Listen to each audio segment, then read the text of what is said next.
Ayan ang farm, ang aking ginagawa ngayon.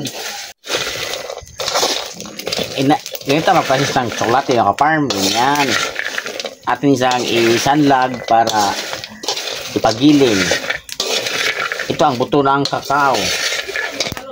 Kakao native. Ayan.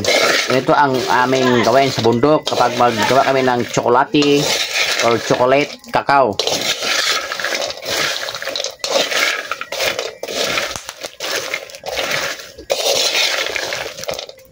Pag maluto ito lahat ng farm, atin tong kunin dito, tapos atin tong ating pigain para mawala yung kanyang balat sa kanyang buto. Pagkatapos ating alig-igin.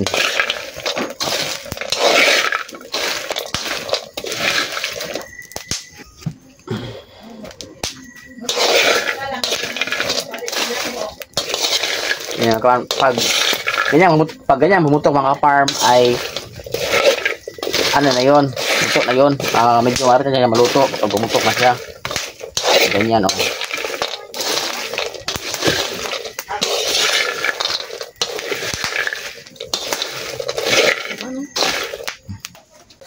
Ay, kami lang